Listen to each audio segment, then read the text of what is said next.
bénisse. Amen. Je vous salue tous au nom de Jésus-Christ. Amen. Nous remercions le Seigneur pour être là encore une fois. Amen.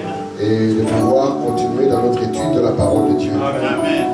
Nous allons prier le Seigneur afin de commencer la réunion. Seigneur Jésus, bien-aimé Père Céleste, toi qui es notre Père et notre Dieu, nous venons devant de toi, Seigneur, avec des cœurs reconnaissants. Reconnaissant pour ton amour, ô Dieu. Ton prophète dit que ton amour, ô Seigneur, s'est manifesté dans les seules choses. La seule chose, c'est que tu nous as élus et tu nous as connus dès avant la fondation. Et nous sommes ici, ô Père, pour être contents, Seigneur, et célébrer notre élection, Père. Oh Dieu, regarde mes frères et mes sœurs qui sont venus en ces lieux. Ils ne sont pas venus écouter l'intelligence d'un homme. Ils ne sont pas venus rencontrer un homme. Mais ils ont beaucoup plus besoin de toi, oh Seigneur. Amen. Comme moi-même, j'ai besoin de toi, oh Dieu. Laisse que tu viennes et qu'ensemble, tu puisses nous élever dans les lieux élevés en Jésus-Christ, Père. Au-dessus de la vie de l'incrédulité, au-dessus de la vie du péché. Père bien-aimé, viens avec ta parole, ouvre-la, Seigneur, afin que ton royaume et ton programme soient établis en nous. Que nous ne puissions pas être trouvés, Seigneur, dans Babylone, la confusion, mais que nous puissions être le peuple qui a reçu les prophètes des Zorobabel, pour lesquels tu as dit qu'avant qu'ils l'ont reçu, il n'y aura plus de confusion. Viens, Seigneur, guéris les malades au milieu de nous, Seigneur. Délivre les captifs, oh Dieu, et viens affermir nous, Seigneur, et attache-nous à ce message qui est notre seul moyen de sauvetage. Bénis le frère Patrick, Seigneur. Bénis l'église entière, oh Dieu. Et que ta puissance, oh Dieu, puisse couler en ces lieux, dans l'humilité dans nos âmes. Une humilité qui peut nous amener, oh Dieu, à accepter et recevoir ta parole. Ton prophète a dit, Seigneur, que si nous sommes cette église-là, même s'il n'y a pas grand-chose, oh Dieu, aux yeux des hommes, c'est là, oh Dieu, serait l'église où il y a la grâce et la puissance de Dieu. Fais-nous de cette église, Seigneur, oh Dieu, et bénis la présence d'un chacun. Souviens-toi de ceux-là qui n'ont pas pu être la paix, mais par ta grâce, laisse que tu unisses nos âmes à toi, oh Père, dans l'amour divin, au nom de Jésus-Christ. Amen. Amen. Dieu vous bénisse. Amen. Votre projecteur va pas fonctionner. Branchez-le. Frère, ne soyez pas timide. Branchez les projecteurs. Comme ça, moi, je vais... Hein? Frère Manu, tu peux le brancher. Même sur la chaise, c'est bon, hein? Fais les projecteurs. C'est là que je puisse avoir mon image. Oui. Parfait. Comme ça, moi, je commence à lire le temps que... parfait. Parfait. Nous allons lire dans Apocalypse au chapitre 1er. Le temps que je prépare le projecteur. Et nous allons lire du premier verset jusqu'au 5e verset.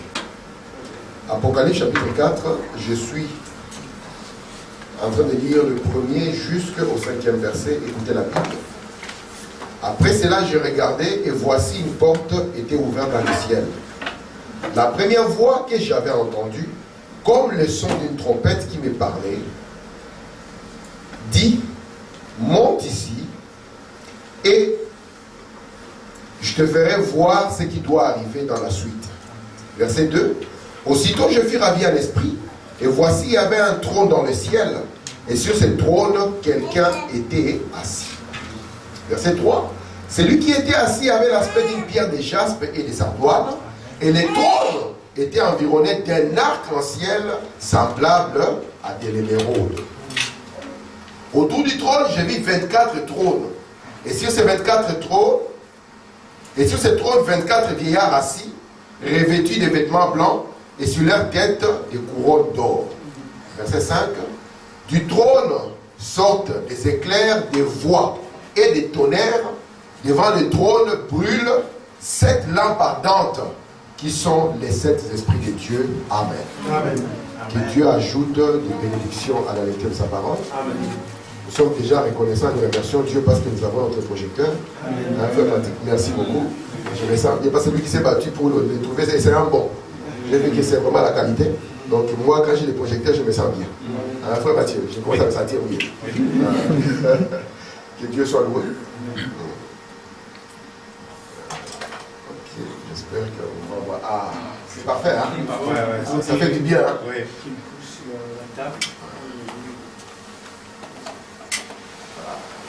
Très bien. Merci Seigneur.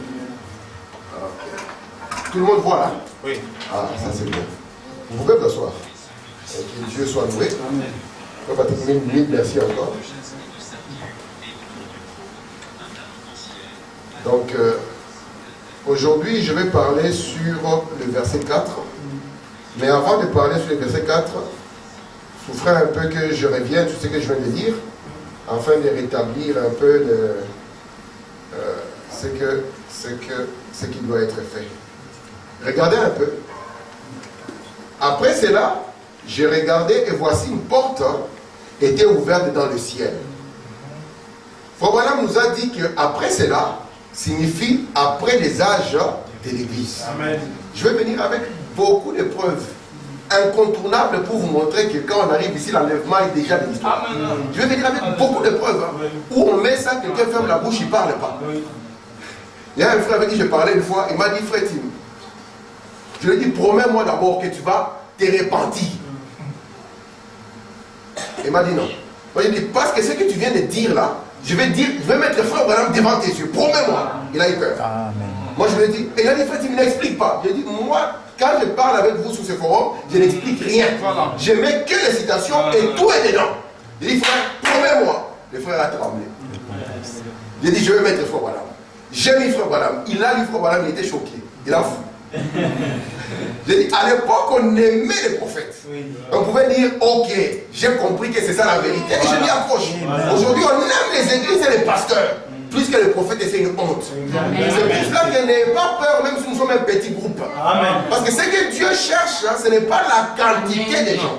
Dieu a toujours cherché la qualité des gens. Et frère Branham me dit, quand il arrive au Branham Tabernacle, il dit, c'est lui, je l'aime beaucoup parce qu'il est spirituel. À cause de la qualité de l'esprit. Amen. Amen. Amen. Et nous voulons avoir un peuple qui a une qualité et non une quantité. Amen. Amen. Est-ce que vous ne pouvez pas vous poser la question? Branham, avec les grands ministères qu'il avait, il n'était même pas arrivé à 300 prédits. Non. Même pas à 300. Aujourd'hui, nous avons des 100 000. Je n'ai rien contre ça. Je n'ai rien contre ça. Une église, 20 000 personnes. Mais si vous commencez à prêcher les sons, ça va améniser l'église. Amen. Amen. Amen. Il dit, après cela, ça signifie après les âges de l'église, j'ai regardé une porte était ouverte dans le ciel. Et Branham nous dit que la porte dont il est question ici, c'est Christ. Amen. Parce que Jésus-Christ, c'est lui la porte. Et souvenez-vous, si vous n'entrez pas par cette porte, vous aurez des difficultés après. Amen. Frère Branham dit, Jésus avait vu lorsqu'il marchait, en train de regarder les convives, il a vu un qui n'était pas habillé avec les habits de fête. Amen. Amen. La robe blanche. Et lui a dit, mon ami, comment es-tu arrivé jusqu'ici? Voilà, me dit, Jésus l'a appelé mon ami parce qu'il était un bon membre d'église. Mais il dit qu'il est entré, il n'avait pas les habits de noces. Il dit pourquoi? Parce qu'il est entré par la fenêtre. Il n'est pas entré par la porte. Et remarquez, il vit la porte ouverte dans les ciels. Et lorsqu'il voit la porte qui est ouverte dans les ciels, la première voix, souvenez-vous de cette voix. Lorsqu'il développe cette voix, il dit que c'est la voix de Christ et de l'épouse. Amen. Parce qu'après que Jésus soit mort, ressuscité et qu'il rentre au Père, sa voix maintenant s'est fait entendre au travers de son épouse. Amen. Amen. La première fois que j'avais entendu, comme le son d'une trompette qui me parlait, il dit monte ici. Faut maintenant dire, si vous voulez voir l'impact de cette voix, allez lire dans 1 Thessaloniciens, au chapitre combien? 4. Amen. Le Seigneur descend lui-même. Et Branham nous a dit, le Seigneur descendre lui-même. Maman Étienne, ce n'est pas descendre comme ça. Cela ne s'est jamais passé, ça ne se passera pas comme ça. Parce que Jésus avait dit, je suis le pain descendu du ciel. Et il faut Branham dire, quand Jésus a dit, je suis le pain descendu du ciel, tout le monde a dit, mais qu'est-ce qu'il veut montrer? On connaît là où il est né. Et d'ailleurs, il veut se vanter même de sa naissance, qui est déjà un problème. Mais il était le pain descendu du ciel. Dans une citation, il faut Branham dire, il y a deux pains. Il y a le pain pour l'homme extérieur et il y a le pain pour l'homme intérieur. Amen. Et lui, il était le pain descendu du ciel. Ça ne veut pas dire qu'au ciel, il y a des boulangeries. Mais il était le pain pour l'homme intérieur. Et remarquez maintenant, il faut Branham dire le mouvement de descendre. Lorsqu'on dit que Jésus descend, il dit c'est quelque chose qui n'était pas visible et qui devient visible. C'est ça Jésus descendre. Si vous voulez le lire, il a dit dans Dieu les volets et dans plusieurs endroits. Il montre que les visibles rendus visibles, c'est ça, Jésus-Christ descend. Et lorsqu'il descend comme ça, il descend avec un cri, une voix et une trompette. Et tout cela, celui qui les apporte, c'est le prophète. Parce que l'aigle, c'est celui qui trompette. La voix, c'est la voix du Fils de l'homme. Et les cris, c'est les cris que le Fils de l'homme apporte dans les camps. Parce que nous avons deux groupes. Nous avons le groupe de Moïse, qui sont les endormis. Nous avons le groupe d'Élie, qui sont les vivants. Et il vient avec les cris pour les vivants, la voix du Fils de l'homme pour ceux qui sont endormis, et les cris de l'aigle, afin que tout le monde puisse monter. Voilà. C'est clair jusque-là, non? Alléluia, que Dieu soit loué. Maintenant, il dit, monte ici, je te ferai voir ce qui doit arriver. Pour l'Abraham nous montre que, après les âges de l'Église, ce qu'il doit faire encore, il doit nous montrer comment il a fait, comment est-ce qu'il nous a rachetés. Amen. C'est ce qui reste à ce qu'il nous montre. Parce que quand les rachats s'est passé, nous ne savons pas ce qui est en train de se passer. Nous pouvons voir un homme en Allemagne prendre 99 thèses, les taper sur la porte de l'église et dire que celui qui a la Bible vienne contredire ceci. Il s'appelait Martin Luther. Lui-même ne savait pas ce qu'il faisait. Personne ne pouvait dire avec précision c'est un ange. Amen. Mais après que Dieu eut traité et qu'il eut fini, c'est pour ça que le diable, s'il savait ce qu'il y avait dans les seaux, c'était un dégât. Il aurait massacré Martin avant sa naissance. Il foudroie même la maman. Pour qu'il ne vienne jamais. Il foudroie les papas. Mais il ne pouvait pas savoir que l'histoire est en train de se passer. Mais après que la chose soit passée, là Dieu vient et l'ouvre ça. Même le diable dit, c'est trop tard. La chose est déjà passée. Amen. C'est pour ça que le mot apocalypse, ça parle de dévoilement. Et Frère Branham me dit, j'ai lisé cette session le matin, ça m'a fait du bien. Parce que Frère Branham, il trouve même que la manière dont la Bible a été placée, chaque livre, ce n'est pas par hasard. Chaque livre a été placé dans une précision divine. Et Frère Branham dit, si vous remarquez, les livres d'Apocalypse ne se trouvent pas au début de la Bible. Ils ne se trouvent pas au milieu de la Bible. Ils se trouvent où? À la fin. Et Frère Branham dit, pourquoi à la fin? Parce que la révélation vient toujours après que tout soit passé. Mais là, on vient avec la révélation. C'est pour ça qu'il dit, remarquez, ce n'est pas quelque chose qui est donné à tout le monde. Il dit, c'est donné à une catégorie particulière. Il dit, une catégorie prophétique. Amen. Et nous sommes cette catégorie prophétique. Amen. Parce que moi, toutes les promesses qu'il y a, c'est pour moi. Amen. Si ce n'est pas moi, c'est qui? Si ce n'est pas moi, c'est qui? Que chacun remplace pas sa parole. Et si ce n'est pas moi, c'est qui? Si ce n'est pas maintenant, c'est quand? Alléluia. Maintenant, prenons le verset 2. Je ne suis pas encore entré dans ma leçon. Aussitôt, je fus ravi en esprit. Même la Bible est claire, je fus ravi en esprit. Et voici, il y avait un trône dans le ciel. Et sur ce trône, quelqu'un était assis. J'ai une question ici. Parce qu'il y a un souci. On nous a dit que quand Jésus est mort, n'est-ce pas? Oui. Il devait aller où? Pour faire quoi? Où? À la droite. De qui? Mais comment est-ce qu'on voit maintenant ici, on voit quelqu'un? Au lieu de voir un à côté de l'autre, où est Jésus? Je vais transpirer un frère il n'y a pas longtemps à cause de cette écriture. Il avait l'image d'un père avec un fils à côté de lui. Jésus nous a dit, je viens du Père et je retourne au Père. Il faut nous dire, retourner au Père, ça ne veut pas dire retourner chez le Père. Parce que le Père n'est pas une personne. Le Père c'est un attribut, c'est une fonction. Je viens de la fonction du Fils, je retourne à la fonction du Père. Et la fonction du Père, je retourne à la lumière, à la colonne de feu. J'étais dans la chair, je ne suis plus dans la chair maintenant, je retourne à la lumière. Et Paul vient, il dit, nous ne connaissons personne selon la chair. Même quand Jésus était sur la terre, il ne voulait pas qu'on le connaisse selon la chair. C'est pour ça qu'il a dit à Pierre, ce n'est pas la chair et les sangs qui t'ont révélé ceci. Amen. Donc quand il quitte la chair, il retourne à la lumière. Il retourne au Père. Alléluia. Et lorsqu'il retourne au Père, comme je vous ai dit, on va le voir dans les schémas, il a un travail à faire, n'est-ce pas? Et là, il retourne au Père. Merci Seigneur. C'est pour ça que Jean, maintenant, il regarde. Il va sur le trône, au lieu de voir plusieurs, il en voit un seul. Parce que Frère Branham dit, il n'y a qu'un seul Dieu qui est manifeste en trois fonctions, à savoir le Père, le Fils et le Saint-Esprit. Amen. Vous voyez, madame dit, cette écriture ici, elle coince les Trinitaires. Exactement. C'est ça. Parce qu'il n'y en a pas fini. Nous croyons même la Bible le dit. La droite de Dieu, c'est sa puissance. La Bible le dit dans le Proverbe. Je crois 18 si j'ai bonne mémoire. La droite de Dieu, c'est sa puissance. Amen. Amen. Et si vous faites attention, si vous voulez regarder maintenant qui est dans la position de la droite, allez regarder dans la main droite de Jésus. Exactement. Et quand vous regardez dans la main droite de Jésus, vous voyez quoi? Il y a 7 étoiles. C'est ça la puissance par laquelle Jésus va travailler. Amen. Amen. Souvenez-vous, cette colonne de feu, elle avait pour lieu de demeure le lieu très saint. Vous vous souvenez de ça? Amen. Amen.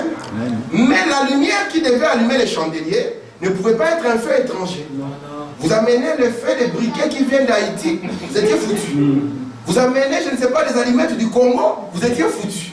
Amen. Amen. Alors, on a perdu des fils comme ça. Exactement. C'est pour ça que dans le message de Branham, nous n'amenons pas un feu étranger. Non. Amen.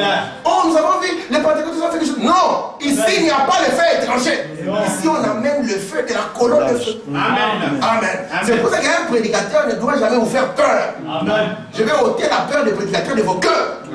Il dit quelque chose que Branham n'a pas dit. Vous venez calmement avec respect, Amen. avec beaucoup d'amour. Vous les regardez dans les yeux, vous dites frère, vous êtes faux. Avec beaucoup d'amour, vous êtes faux. Amen. Amen. Mais pourquoi je suis faux? Mais j'ai guéri quelqu'un, non, ça n'a rien à voir. Va lire frère Branham dans l'âge d'Éphèse. Dans l'âge d'Éphèse, il dit, quand ces gens ils font des choses en dehors de la parole, vous leur dites que c'est en dehors de la parole, ils disent, mais nous avons des guérissons. Frère Branham dit, ça n'a absolument rien à voir. Amen. Le miracle proviendrait même d'un cœur qui n'est pas sincère. Exactement. Parce que Judas aussi est parti, non? Dans les campagnes de guérison. Et ils sont revenus. Oh Seigneur, les guérisons. Il dit, ne vous réjouissez pas de ça. Réjouissez-vous parce que volant. Amen. Du nom. Amen. Alors il voit quelqu'un qui est assis.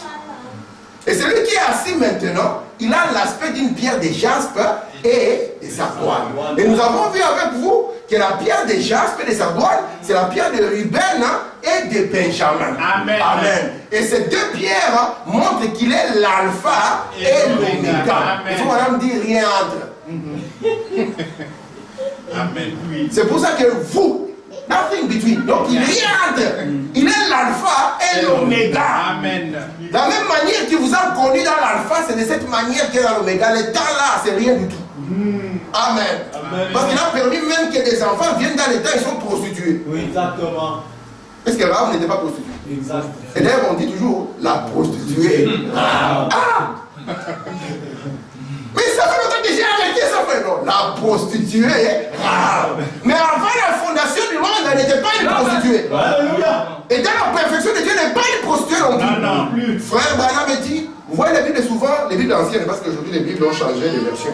Les Bibles anciennes, il y avait souvent un fil rouge comme ça. Un fil rouge. Exactement. Il faut vraiment l'appeler le mystère du sang. Exact. Et il dit, vous voyez, ce fil rouge qui traverse la Bible, il dit que vous voyez les saints de l'Ancien Testament. Quand leur vie traverse le fil rouge et sort de l'autre côté, ça devient autre chose. On parle d'Abraham comme un croyant. Mais je peux vous montrer dans la Bible, Abraham a douté. Genèse 17. Ils se sont séparés. La réunion avec Dieu, quai de poisson. Pas de conclusion. Dieu lui dit, je donnerai un fils. Lui, il dit, laissez qu'Ismaël vive. Mais il dit pas Ismaël. Ah, papa, laisse Ismaël vivre. Et il se sépare avec Dieu. Lisez Genèse 17. Il se sépare avec Dieu. Lui, il part en pointant Ismaël. Dieu part en pointant un autre fils. Et il faut maintenant dire, sa vie, quand elle traverse, elle sort maintenant dans Hébreux chapitre 11. On dit Abraham le croyant. Amen. Il faut maintenant dire, j'aimerais aussi que ma vie soit pareille. Amen. Lorsqu'elle traversera, nous avons reçu la parole. Et cette parole, lorsque nous la recevons, nous devenons aussi parfaits. Que Dieu est parfait. Amen. Amen. Celui qui était assis, il avait l'aspect d'une pierre de soldat. Et il était environné par l'arc-en-ciel. Cet arc-en-ciel, il faut dire, c'est les reflets de la colonne de feu dans ces pierres. Vous voyez? Et c'est l'alliance de Dieu qui ne détruira jamais la sémence d'Abraham. Vous comprenez? Il ne détruira jamais la sémence d'Abraham. Frère Branham me dit ceci. Ça c'est la clé. Il dit ceci. Ce n'est pas la nouvelle naissance qui a fait de nous la sémence. Oh non. Beaucoup de gens pensent que c'est la nouvelle naissance qui a fait de la sémence. Frère Branham dit, c'est parce que nous étions la sémence que nous sommes nés de nouveau. Amen. Amen. Je vous défie en rentrant à la maison, prenez 2 pots avec la terre, mettez une sémence dans une terre et un caillou dans l'autre. Et chaque matin, arrosez cela. Et voyez si l'eau va changer la pierre. Vous verrez que l'eau ne changera pas la pierre. Mais vous verrez que l'eau amènera ce qui était déjà dans cette sémence à être manifesté. Amen. C'est pour cela que vous venez sur la terre avec la vie éternelle en vous. Amen. Je vais dire encore quelque chose de plus fort. Vous venez même avec le Saint-Esprit. Voilà. Mais il est dans un état latent. Amen. Parce que le Saint-Esprit, c'est votre âme. Amen. C'est votre nature. C'est votre nom. C'est le sang. Amen. Et la parole, quand vous entrez en contact, vous n'êtes parce que vous êtes la sémence. Alléluia. Amen. Amen. C'est pour ça qu'il faut, madame, nous dire, vous pouvez recevoir le baptême du Saint-Esprit et aller en enfer. Oui. Parce que c'est une question de sémence. Et quand vous êtes sémence prédestinée, là c'est autre chose. Amen. Même si le diable fait comment. Amen. Comment ça va? Oui, ça va. Ah, je suis content. On arrive maintenant à notre leçon d'aujourd'hui, n'est-ce pas? Amen. Mais je vais revenir sur mon tabernacle, hein, parce que j'aime beaucoup le tabernacle. Je ferai tu vois, il y a une citation aujourd'hui sur le tabernacle. Autour du trône, je fis combien? 24 trônes. Et sur ces 24 trônes, lui, il voit quoi? 24 vieillards assis, revêtus de vêtements blancs, et sur leur tête, des couronnes d'or. Ah, est-ce que c'est là les vieillards? On nous a dit que quand nous sommes renouvelés par le sang de Jésus, nous sommes plus des vieillards. Parce que faut nous parle d'une expérience. C'est dans qui est ce Melchizedek, je crois. Il dit qu'il y avait une dame qui roulait. Elle roulait, il y avait même des témoins. Elle a tamponné un vieillard qui avait un par-dessus. On a vu les vieillards vraiment comment ils tombaient. Tout le monde est sorti pour chercher les vieillards. On n'a vu personne. La police est venue, il y avait des témoins qui ont dit nous étions là, nous avons vu. Voilà, me dit, ils ont fait des enquêtes. Et ils ont regardé, il y avait plusieurs années que la scène s'était passée. Une âme en prison, un vieillard. Parce que le sang de Christ ne l'a pas agi. Mais ici, est-ce que ce sont vraiment des vieillards? Qui sont-ils? Frère m'a dit, autour du trône, j'ai vu 24 trônes. On dirait autour du cœur, j'ai vu 24 côtes. Et sur ce trône, 24 vieillards assis, revêtus de vêtements blancs. Et sur leur tête, des couronnes d'or. Parce que l'homme a été bâti selon l'image du temple de Dieu. Amen. Autour du trône, j'ai vu 24 trônes. Et sur ce trône, 24 vieillards. Le véritable mot, c'est ancien. C'est pas vieillard. Amen. Assis, revêtus de vêtements blancs. Vous m'expliquer pourquoi les vêtements blancs. Et sur leur tête, des couronnes d'or. Dans les jours où on ira au ciel, on aura des couronnes. Et nous qui aimons les vestes, nous allons mettre des robes. C'est la bizarre, non? On dirait qu'on est devenu des musulmans. Avec des robes. Il faut me dire chaque chose qui est dans la Bible a une signification plus grande. Amen. Ok, regardez maintenant. Nous avons dit que notre livre a combien de chapitres? 3 chapitres, n'est-ce pas? Oui. Du chapitre 1er au chapitre 3, ce sont les âges de l'Église. Du chapitre 4 au chapitre 19, Dieu va traiter avec Israël alors que l'Église est en haut. Amen. Du chapitre 19 au chapitre 22, l'Église redescend, n'est-ce pas? Et Dieu va traiter là avec Israël et l'Église. Nous avons dit que la première partie, c'est la rédemption par le sang. Amen. La deuxième partie, la rédemption par le jugement. Et la troisième partie, c'est la rédemption dans sa totalité et dans la joie. Amen. Maintenant, souvenez-vous du tabernacle. Je dis que pour appréhender le livre d'Apocalypse, nous ne pouvons pas fuir le tabernacle. Nous le fuyons, nous sommes dans le flou. Et il faut maintenant va nous montrer que c'est exactement ce que j'ai vu. On va lire, voilà, n'est-ce pas?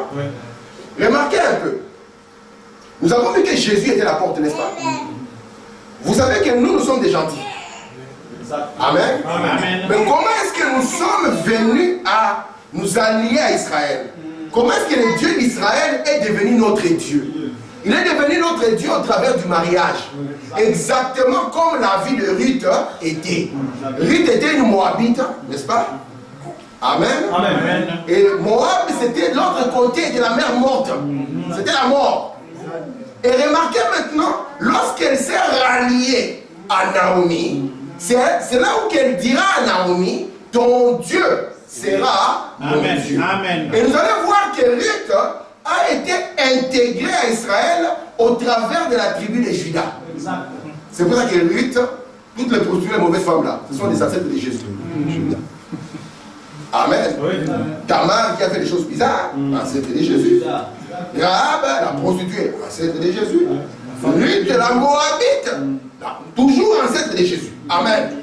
Et vous allez voir que, comme je vous ai dit, Israël était les gardiens du temple. Parce qu'on a deux types de gardiens. Nous avons les gardiens du trône et les gardiens du temple. Il faut vraiment dire Israël est les gardiens du temple. C'est pour ça que les événements d'Apocalypse 6 à 19, vous allez les voir ici à l'extérieur. Tandis que les événements d'Apocalypse 1, 3, vous les verrez ici, et les restes, vous les verrez là-bas. Voilà. Vous êtes avec moi? Amen. Est-ce que c'est clair? Amen. Et Israël, lorsqu'ils campaient, ils avaient un ordre de campement. Nous croyons que la terre est carrée, malgré qu'elle soit ronde. Amen. Les frères ont failli se battre quand on était des jeunes. Là, on dit la terre est ronde, frère. Vous avez dit non, il est carré, frère. Frère Branham a dit que c'est carré. Oui. Donc pour moi, c'est carré. Oui. Mais moi, je me suis posé la question, c'est carré ou c'est cube? Amen. Même si elle est ronde, elle est carrée. Et les carrés de la terre, ce sont les 4 points cardinaux. À savoir le nord, le sud, l'est et l'ouest.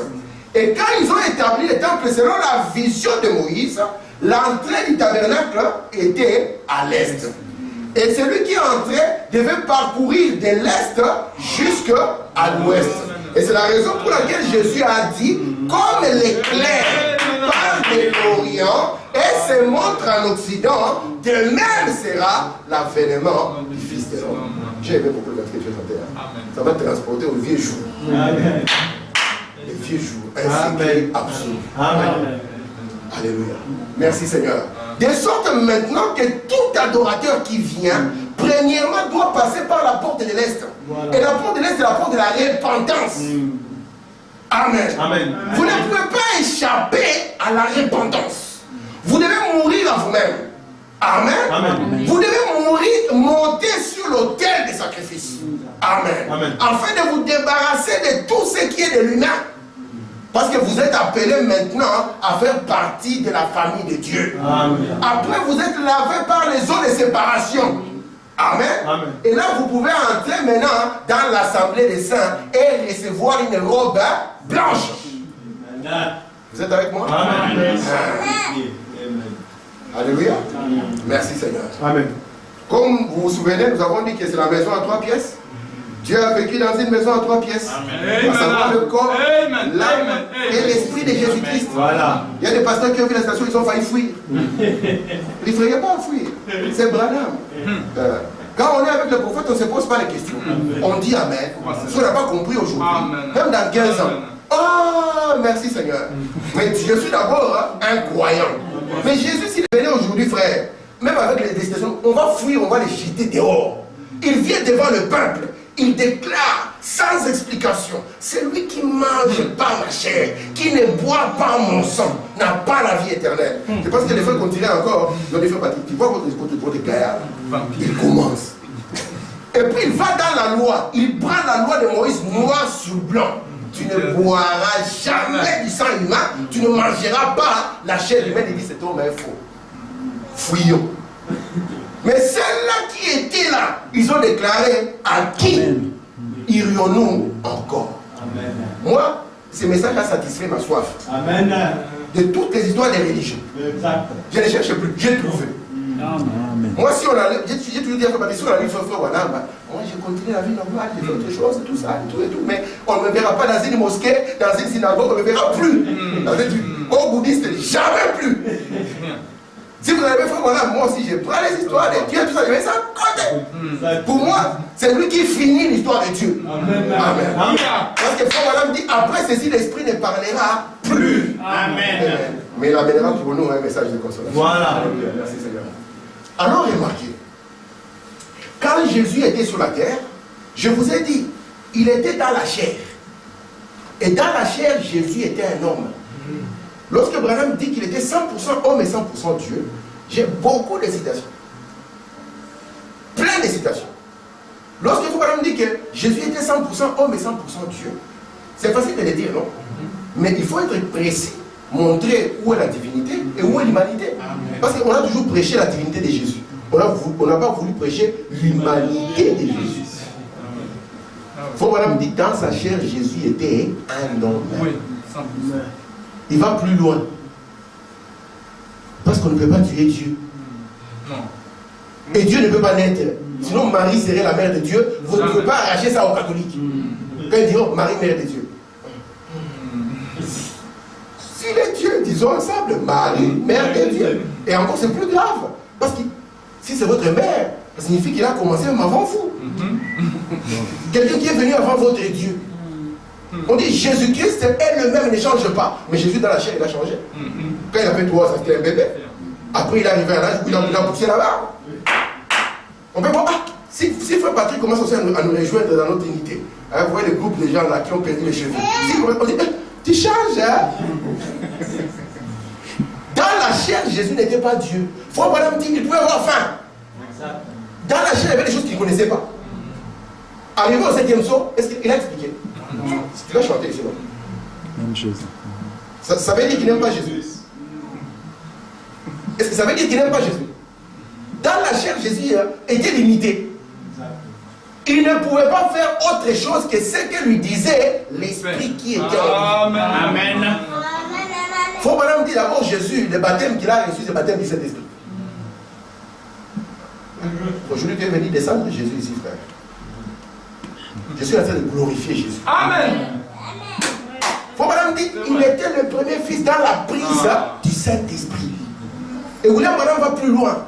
Il dit, dans possédant les portes de l'ennemi, il dit Jésus n'est pas né le Messie. Non. Il dit il est né le Fils de Dieu. Il est devenu le Messie parce que le Messie signifie le roi. Les signes que vous avez donnés à Jean. On n'a pas dit à Jean, c'est une histoire de famille. Mon frère Tim et frère Patrick, son père et fils, alors une histoire de famille.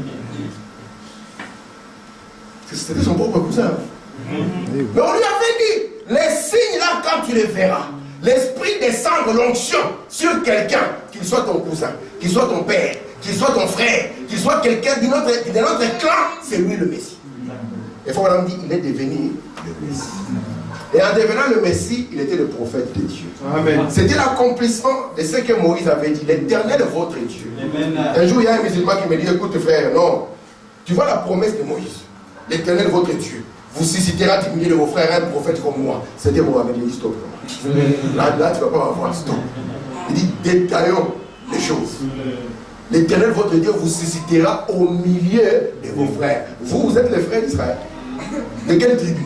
Il regarde par terre, il dit non, ce n'est pas lui. Mais nous pouvons détailler et montrer que nous sommes partis. C'est Branham aussi. Parce qu'il fait partie des tribus. Voilà. Alléluia. Amen. L'Éternel, votre Dieu, vous suscitera un prophète comme moi. Frère Mathieu dit, même Frère Branham aussi. Frère, qu'est-ce que tu as fait de faire? C'est le prophète qui avait les 2 signes. Le prophète avec les premiers poules, le deuxième poule. La troisième poule, c'est l'ouverture de la parole. Amen. L'autre là, le troisième poule, c'était quoi? Les jugements. Les âmes qui sont en prison. Les condamnés, vous voyez, ils avaient les 2 premières attractions. S'ils ne croient pas les signes de la prière, ils ne croient pas le premier signe, qu'ils croient le deuxième signe. Vous voyez? Vous allez le voir dans le ministère de Moïse, vous allez le voir dans le ministère de Jésus, vous allez le voir dans le ministère de Frère Branham. Amen. Parce que Frère Branham était la continuité du ministère de Jésus-Christ, la partie qu'il n'avait pas accomplie chez les gentils. C'est que les gens n'ont pas compris. Jésus, quand il est venu sur la terre, ici, en tant que fils de l'homme, il a manifesté cela aux Juifs et aux Samaritains. Or, il y a 3 races de gens sur la terre. Amen. Et quand il a fini sa mission, vous voyez, la mission de cette chair était de mourir. Et quand cette chair a accompli cette mission, Dieu n'avait plus besoin de revenir dans cette chair pour accomplir cette écriture. Amen. Amen. Parce que dans le mystère du corps de Jésus, nous avons d'abord le corps de Jésus comme la lumière. Nous avons le corps de Jésus comme Jésus né en Galilée. Nous avons aussi le corps de Jésus comme le corps mystique. Ça. Alléluia. Amen. Vous comprenez ça? Amen. C'est toujours Jésus. C'est toujours son corps. Amen. Amen. Et c'est pour ça que quand il a donné le sang ici, il peut maintenant nettoyer son peuple et prendre un en lui disant tu ne bois pas, tu ne fumes pas, quand tu seras grand, j'aurai à faire quelque chose de grand. Amen. Madame, veux-tu me prêter ton corps? Et puis moi, qu'est-ce que je vais faire? Mais tu veux une résurrection temporaire. Amen. Vous êtes là? Amen. Est-ce que c'est clair? Amen. C'est limpide, non? Amen. Amen. Parce que c'est frère Branham. Amen. Écoutez maintenant. Donc Jésus, quand il était ici, mes frères, il est venu comme le prophète, le fils de l'homme. Vous êtes là? Amen. C'était le prophète, c'était l'aigle, le fils de l'homme. Écoutez maintenant. Après qu'il va mourir ici, remarquez ce qui va se passer. Il va quitter la chair pour retourner à la colonne de feu. Et à la Pentecôte, parce que l'église commence à la Pentecôte, il va venir pour allumer les chandeliers, n'est-ce pas? Et donc le Père va venir se reposer ici. Vous êtes avec moi? Et c'est ici où nous aurons le mystère du trône du Père. Voyez avec moi. Faites attention. Le trône des grâces, les trônes des jugements qui sont représentés par les 7 traits de sang. Vous le voyez là? Amen. Parce que chaque message était un trait de sang. Frère Branham nous montre que tout ce que vous voyez ici, n'est que le reflet de la présence de Dieu dans le lieu très saint. Amen. Parce que le propitiatoire, c'était le sang qu'on allait mettre sur le sang qu'on mettait sur le propitiatoire. C'est ce qui faisait que le trône, au lieu d'être appelé un trône de jugement, était appelé un trône de grâce. D'accord? Et les reflets d'ici, lorsque nous voyons les 7 traits de sang, nous savons que ce n'est pas un trône de jugement, mais c'est un trône de grâce. Dans la Bible, il est écrit, le Père ne juge personne. Vous êtes là? Et la preuve que c'est un trône, vous verrez automatiquement les 4 êtres vivants être manifestes ici. Nous allons y arriver. N'est-ce pas? Ici, il y a les 4 êtres vivants qui entrent en action. Vous le savez, non? Amen. Amen. Est-ce que c'est clair jusqu'à? Donc le trône de miséricorde et de grâce, c'est au travers des âges de l'Église. Amen. Mais ce n'est pas des trônes éternels. Non. C'est un trône temporaire. Parce que le sang de Jésus aussi, c'est une alliance perpétuelle. Et pas une alliance éternelle. Je ne sais pas. Tu rentres dans le message, tu tapes Everlasting Covenant. Il y a un frère à qui on a commencé à parler. Il a dit, frère Tim, le corps de Jésus, c'est le temple éternel de Dieu. Je lui ai dit, le mot que tu as utilisé là, Branham ne l'a pas utilisé. Il est parti chercher une traduction en quelle langue encore? Le français. Moi je lui ai dit, revenons à l'anglais. Et l'anglais, Everlasting Temple. Je lui ai dit, frère Branham a expliqué ça. Il dit, mais regarde le français de l'IPN a failli te tuer. Il dit parce qu'on ne peut pas dire qu'une chose est éternelle et qu'elle a un début et une fin. Ça devient une folie. Il faut vraiment dire que c'est même extrémiste de dire c'est radical. Il dit que Jésus avait un début et une fin. Mais qui s'est dit qu'il n'a pas de début, n'a pas de fin. Jésus avait un père et une mère. Mais qui s'est dit qu'il n'a pas de père et n'a pas de mère. Moi quand j'étais catholique, j'étais sûr que dans les affaires de Dieu, c'est nous qui maîtrisons. Alors j'avais un musulman en face, j'ai dit, ah, je vais manger comme du petit pain. Je suis arrivé chez les musulmans. Il a sorti la Bible. Je devais déjà me méfier de voir qu'il avait une Bible. Mais étant que les catholiques, ils savent que le ciel est pour eux. Ils sont convaincus. Alors que quand ils entrent dans l'église, le prêtre soulève des choses, ils descendent des autres, et tout ça, on tape sur les choses, et tout le monde est content, et tout le monde retourne à la maison. Mais prenez catholique avec la Bible, vous allez comprendre qu'on ne lui a jamais enseigné la Bible. Il m'a posé la question, il m'a dit, pourquoi tu crois que Jésus est Dieu? Jésus est né virginalement, frère. Il est Dieu. Il m'a dit, seulement ça. C'est le seul argument que tu as. On dit, est-ce que tu comprends le miracle? Il est né comment? Virginalement. Il m'a dit, ok, il n'y a pas de problème. Il m'a dit, viens, on va lire. Il a ouvert l'Ancien Testament. Il m'a amené vers Melchisedec. Il a lu, ni père, ni mère. Moi, j'ai écrit là-bas. Généalogie, c'est et il m'a posé la question, qui est ce Melchisedec? J'ai fermé mes histoires vite fait. J'ai dit parce qu'ici, je risque de me trouver en robe blanche. Retour à la maison. Les gloires soient rendues pour Yahweh. Amen. Nous pouvons voir la divinité clairement. Amen. Nous allons maintenant voir les 24 anciens parce que le temps est en train de passer à une vitesse élevée prix. Je suis dans l'Apocalypse, chapitre 4, deuxième partie. Il faut que madame dise ceci. Paragraphe 287. Bon, 24 anciens. J'aimerais que vous remarquiez que ce n'était pas des êtres angéliques. Les anges ne sont pas associés. Parce qu'ils sont associés. Hein? Oui. Les êtres célestes ne sont jamais associés à des couronnes et à des trônes. Exact. Amen. Donc, pas les anges. On continue. Ils ne les sont jamais. Ce sont des anges, ils n'ont jamais vaincu. Jésus avait dit à celui qui vaincra. Amen. Comme moi j'ai vaincu. Je me suis assis avec mon Père. Celui qui vaincra s'assoira avec moi. Et je voudrais interpréter cette écriture. C'est quoi s'asseoir avec lui sur son trône. Et nous verrons c'est quoi les trônes. Parce qu'il n'est pas encore dit c'est quoi les trônes. Oui. On dit, si vous remarquez un peu plus loin, les cantiques qu'il chantait et tout le reste, on prouvait qu'il ne l'était pas. Ici déjà je vais vous montrer comment la Bible en français a un goût déjà en erreur ici. Grande erreur. Que même frère Branham, Dieu l'a stoppé. Dieu a stoppé frère Branham. Parce qu'il a fallu commettre une grande erreur. Vous serez étonné quand on va dire la grande erreur. Les Français, incapables de reproduire cela. Le seul traducteur, c'est pour ça que je commence à avoir confiance à la Bible de l'ange Luther. C'est la seule Bible qu'il a traduit correctement. Nous le verrons plus tard. Il dit ici, il chantait les cantiques de la rédemption. Les anges n'ont donc pas besoin d'être rachetés. Un ange ne va pas dire qu'il nous a rachetés. Est-ce qu'un ange peut chanter les cantiques de la rédemption? Non. Eh bien, c'était des hommes rachetés. Premier indice, les 24 anciens sont des hommes rachetés. On continue. Question-réponse sur les épaules. 691. Troisième partie. Un ancien est un surveillant. Maintenant, le 24 anciens. Un ancien est un surveillant.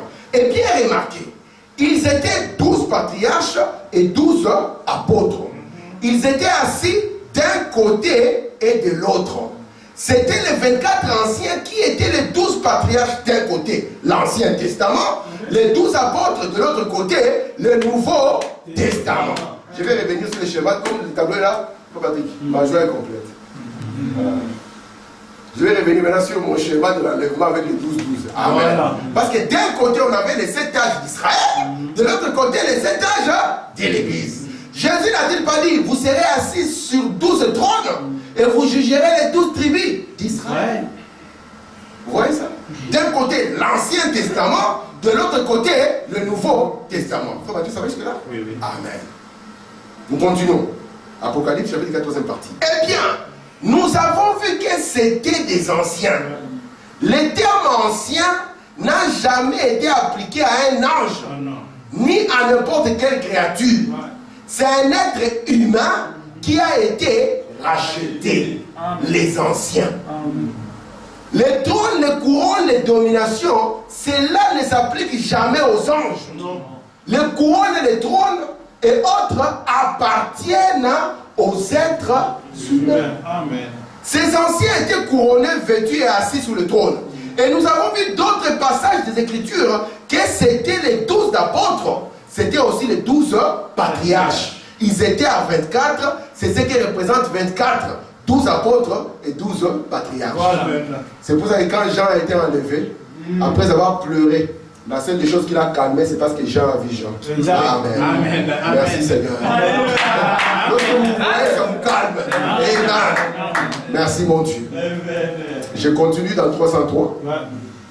Je crois que je vais sauter. Comme vous me demandez, j'ai vu que les enfants quand ils sont gâtés, ils ne demandent pas. J'ai fait exprès pour ne pas envoyer les notes. Et j'ai regardé, qui va demander? J'ai dit, ah, ils sont bien remplis. J'ai dit, ok, je vais commencer à donner par hasard. Non. Le paragraphe 303. Voilà, on dit ces anciens. Ces 24 anciens, bien. Là, dans l'Apocalypse, nous trouvons ceci. Dans le livre d'Apocalypse, chapitre 21, nous trouvons que la ville de Jérusalem avait 12 fondements. Est-ce juste? Elle avait aussi 12 portes. 12 fondements et 12 portes. exactement comme les tabernacles qui avaient été dressés dans le désert. Exact. Écoute, frère Étienne, c'est devant tes yeux. Car Jean a décrit et a vu exactement la même chose que Moïse avait vu quand il était là-haut. Oui. La même chose que Paul avait vu. Amen. Oh. Donc je ne m'éloigne pas du tabernacle. Non. Parce que c'est que Jean a vu. Et on nous dit ici que la ville avait 12 fondements et 12 portes. Est-ce que la Bible n'a-t-il pas dit que nous sommes bâtis sur quoi? Sur les enseignements de qui? Des apôtres et des prophètes. Et Jésus-Christ est en quoi? La pierre angulaire. C'est le fondement fondamental. Exact. Nous ne pouvons pas amener notre évangile ici qui détruit l'évangile des apôtres faux. Amen. Amen. Parce que William Branham, exposé 314, fait deux choses. La première chose, c'est quoi? Il rétablit l'autel. Amen. Il met la base. Et la deuxième des choses, il révèle le mystère des 7 tonnerres.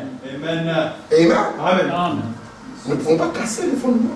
Amen. Nous ne pouvons pas déplacer les bornes des anciens. Amen. Amen. Pourquoi est-ce que Branham était rassuré? Il a posé juste la question. Est-ce que c'est de Paul Andréon? Parce qu'il s'est sauvé, dit, c'est de Paul Andréon. Branham n'avait pas me dire, ok, ce n'est pas les siens. C'est de Paul Andréon? Oui, c'est de Paul. Alors les miens aussi entreront. Parce que j'ai prêché comme Paul. Dans la partie prédication, c'était comme Paul. Et dans sa partie enseignement, il est parti au-delà de Paul. Exactement. Amen. Amen. Tu ne le vois pas? Merci mon Dieu. Amen. Amen. Je vais lire presque ma dernière citation. Ok. Ok, je vais mettre ici pour que vous ne touchiez pas ma citation. Quand on dit qu'il portait des robes blanches, Frobana montre que quand on porte une longue robe comme ça, c'est un signe soit qu'on est juge ou qu'on est sacrificateur. Voilà. Parce que maintenant, ce qui va différencier votre ministère, c'est la position de la ceinture. Oui. Amen. Si la ceinture se trouve au niveau de la taille, vous êtes un sacrificateur. Si vous ne prenez pas la ceinture, vous la montez vers les hauts, El Shaddai, vers les Shad, ça signifie alors que ça change. Ça devient le juge. Amen. Amen. Amen. Et vous voyez que ces 12 apôtres sont de juges. C'est Jésus qui avait dit. Amen. Amen. Alors si vous ne voulez pas être jugé, ne déplaçons pas les bornes des anciens. Amen. Maintenant, je vais terminer par vous montrer quelque chose. Vous allez voir la différence entre la vision de Daniel et la vision des gens. Parce qu'ils ont eu la vision, mais en deux périodes différentes. Amen. Amen. Jean a vu ce que nous voyons aujourd'hui. Je peux lire. Oui. Apocalypse chapitre 4, deuxième partie, paragraphe 289. J'ai mis les 3 points parce que j'ai coupé le paragraphe. Oui. J'ai commencé là où je voulais. Daniel 7. Voilà, me demande de lire Daniel 7. Il dit, prenons le verset 9. Maintenant, écoutez donc ces choses attentivement. J'ai regardé pendant qu'on plaçait les trônes. Donc quand Daniel était en train de regarder, lui il a vu à l'époque où on commençait à placer les trônes. Il dit, et l'ancien des jours s'assit. Mais Daniel n'a pas encore vu les gens assis. Il n'a pas vu les associés. Non. Il a vu seulement qu'on place les trônes. Son vêtement était blanc comme la neige. Et les cheveux de sa tête étaient comme la laine pure. Ça, on y arrivera. Son trône était comme des flammes de feu. Vous vous souvenez de son trône, des flammes de feu. Et vous voyez, nous revenons ici à ces feux de couleur émeraude. Nous l'avons appelé aussi couleur ambre, de couleur jaune verdâtre ou vert. Merci beaucoup, frère. Et les roues comme un feu ardent. Vous voyez, il y a des roues. Il a fait même des roues. Jean ne nous a jamais parlé de roues. Jean ne parle pas de roues. Les prochains qui nous parlera de roues, ce sera Ézéchiel. Voilà. Écoutez, un fleuve de feu coulait et sortait de devant lui. 1000 milliers les servaient et 10 millions. Voilà venir vous racheter. C'est tenir en sa présence. Les juges s'assirent et les livres au pluriel furent ouverts. Amen. Écoutez, frère. Je continue déjà maintenant. Mais remarquez, les juges s'assurent. Vous voyez, maintenant suivez. Daniel a vu les trônes au jugement. Ils étaient vides. Il a vu qu'on plaçait des trônes qui étaient descendus du ciel et que l'ancien des jours était descendu du ciel. Mais quand Jean le vit, il était déjà occupé par Jésus. Amen. Et les trônes pour les disciples, les patriarches, étaient déjà occupés. Amen. Vous allez voir pourquoi. Oui. Vous voyez, Daniel a vu cela 500 ans avant l'époque de Christ. Oui. Puis, après Christ, cela fait, donc de Daniel à Jésus, 500 ans, n'est-ce pas? Écoutez maintenant, après Christ, cela fait 2500 ans. Donc Jean est parti à la fin de 2000 ans. Plus ajouter les 500 de Daniel, donc ça fait 2500 ans. Il dit, écoutez, Jean transporté dans l'âge à venir a vu tout cela arriver. Alors que Daniel, lui, ne l'a pas vu. Vous voyez, il a seulement vu venir l'ancien des jours. Il a vu venir, mais quand Jean le vit, les trônes étaient occupés. Les trônes étaient placés par l'ancien des jours et les juges s'assirent. Voilà. Mais lorsque Jean le vit, l'ancien n'avait pas encore été choisi. Autant de gens, autant de Daniel plutôt, mais autant de la fin, ils étaient déjà rachetés. Donc quand Jean le voit assis, ça signifie que la rédemption est déjà terminée. Amen. Vous pouvez lui prier encore. Amen. Et je m'arrête à celle-ci. Parce que si je continue, on sera encore ici la nuit. 291, Apocalypse chapitre 4, deuxième partie. C'est pour cette raison que dans Daniel 7, qu'a fait Daniel? Daniel, il a vu quoi? Le jugement à l'avance. Il a vu que les trônes mis en place étaient vides. Vous voyez? Il devait être... Lisez avec moi, non? Il devait être... Vide. Merci. Tandis que du temps des gens, après quoi? Amen. Après l'enlèvement de l'église, ils étaient occupés par qui? Par les anciens qui étaient rachetés. Amen. Donc, si vous montez, vous voyez les anciens sur le trône, ne cherchez plus l'enlèvement. Si le trône est vide, vous pouvez dire, ah, ok, on est en train de placer, frère, on place encore. Mais si vous montez et que vous osez voir les anciens sur le trône, et que vous êtes capable de savoir qui sont là, faites attention. Parce qu'il dit c'est après l'enlèvement de l'église. Amen. Amen. Je vous annonce le prochain épisode. Je peux annoncer. Amen. Frère Branham, on va lui poser la question. Frère Branham, quand l'agneau va pas, parce qu'ici nous sommes en train de préparer l'agneau, parce qu'on va voir qu'il y a un livre dans ça. Or, les croyants sont les paroles du livre. Voilà. Et maintenant, quand il va prendre des livres, n'est-ce pas qu'il y aura des acclamations, des cris? On va lui poser la question, frère Branham, qui sont ces gens-là qui ont poussé les cris? Oui. Il y a un frère qui a failli sortir les yeux du cerveau. Qui sont ces gens-là? Et le frère ne va pas plus loin. Frère Branham, est-ce que ce sont les saints qui ont été enlevés? Voilà. Les gens me disaient, il va partir du trône pour envoyer les livres. Je lui dis, frère, mais il va envoyer les livres alors que les gens sont déjà en haut. Que le Seigneur vous bénisse.